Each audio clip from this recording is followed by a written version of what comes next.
Hello to all our fans out there. I am Project CUE's editor-in-chief, Justin Joseph, and yes, we are still alive. If you've been wondering why we're slow these past few weeks, well, just know that we've been dealing with a lot as a staff and as individuals lately, so we ask that you simply bear with us. We still have a good number of 2008 titles to review, and we're getting to them as we can. Anyway, today I'm back to offer up a video review that you've likely all been waiting for, and it happens to be for none other than Valve and Certain Affinity's Xbox 360 and PC Left 4 Dead. Right off the bat, this game executes something extremely well, not caring about justification. What I mean by that is that the game has no story, simply a purpose, and that's to help four distinct personalities to escape from some region in Los Angeles that's riddled with a zombie infestation. Initially, these characters were designed to be generic, but Valve changed their minds after receiving a hefty amount of feedback. Thus why we have Bill, Zoe, Lewis, and Francis. Bill is your aging Green Beret Vietnam vet. Zoe is the rich girl that knows how to dispatch zombies because she spent more time watching horror movies than studying in college. Lewis was simply trying to make a name for himself in the IT industry, but now has to deal with all this. And Francis is your tried and true, I hate everything biker that has no problem ripping a shotgun. Now, for all intents and purposes, if you've played any of Valve's previous products to any respectable length, you could stop watching right now with knowing that Left 4 Dead is absolutely wicked. But I imagine you'd like to know some of the finer details, so I shall humor you. Admittedly, there's not a whole lot to this game just yet, but there's enough to keep any shooter or Valve fan occupied for months, until downloadable content hits the game's respective platforms. Currently, there are 4 campaigns altogether: No Mercy, Blood Harvest, Dead Air, and Death Toll, all of which may sound like movies to you, and that's just what the Left 4 Dead team wanted. In both a serious and satirical tone, each campaign takes these 4 survivors through 5 chapters filled with all sorts of common and special zombies. There are tables and safe houses conveniently stocked with weapons, ammo, health recovery items, and explosives, and you use each to ward off all the oncoming threats. Now, strangely, if anyone on your team is being controlled by the game itself, they seem to have some sort of innate fear of picking up Molotovs and pipe bombs, seeing as they never actually do. They also at times pull boneheaded decisions and put not only themselves, but the whole group in danger. Still, for a game that's so reliant on cooperative action, they don't perform too badly, as they at least shoot anything they see, and very often before you even know where the enemies are. But who you end up controlling is only decided by what character you personally have the most affinity for, because outside of that, there's nothing to consider. Each persona can use every weapon and item, which just makes things easier for everyone. Actual control-wise though, Left 4 Dead plays similarly to most other Valve software on the 360, and then of course, you can customize your precious keyboard and mouse on PC. It feels good, even without precision aiming, and should present no troubles for shooter veterans.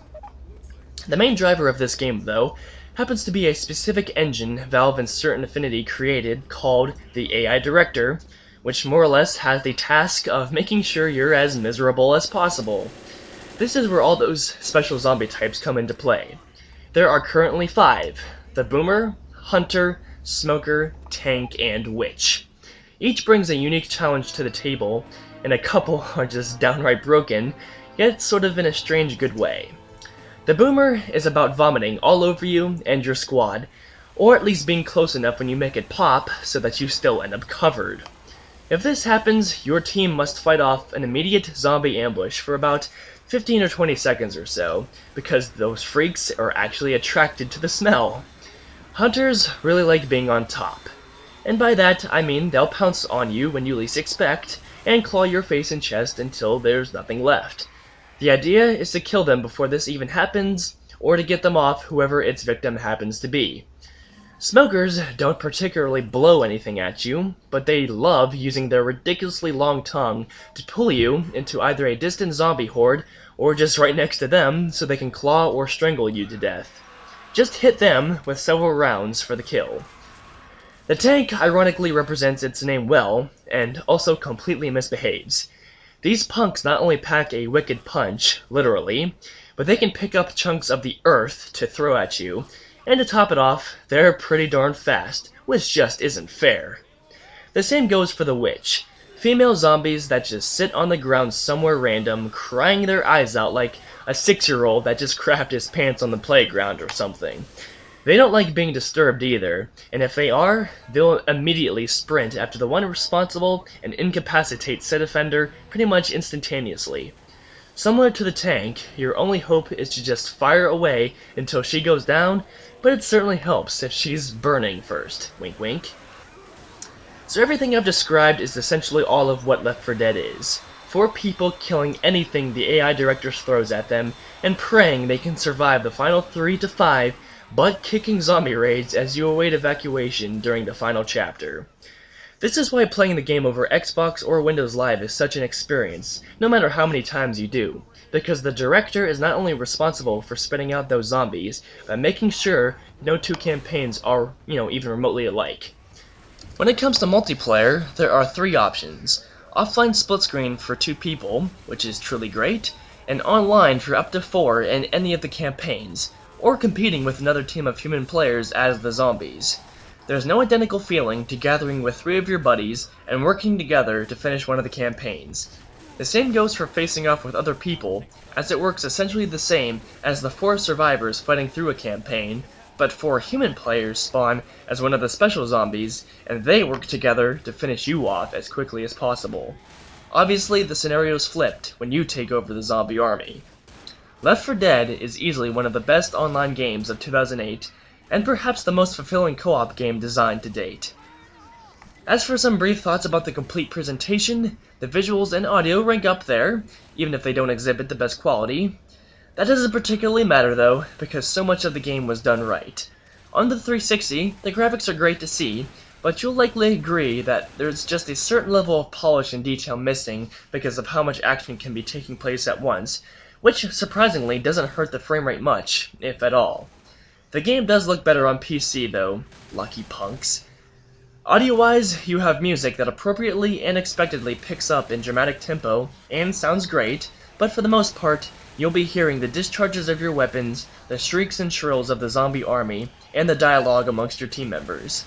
It's all very satisfactory, but the character speech is more so functional than it's meant to develop them, as they consistently point out anything they see, yell at you for friendly fire, and whine when they're heavily injured. If your monitor or TV supports high definition and you have surround sound to complement it, Left 4 Dead should please you despite any personal quips. Similar to a handful of the titles of 2008 that I've had the personal privilege to review, Left 4 Dead is another that ranks high on my list in both score and recommendation. You simply can't go wrong with this title if you like anything to do with shooters, zombies, and cooperative action.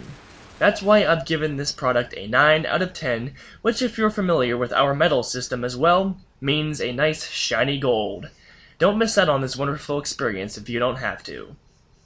Alright everyone, thanks for tuning in to this latest video review, and please check out my full written counterpart on ProjectCoe.com if you have some moments to spare and would like a few laughs.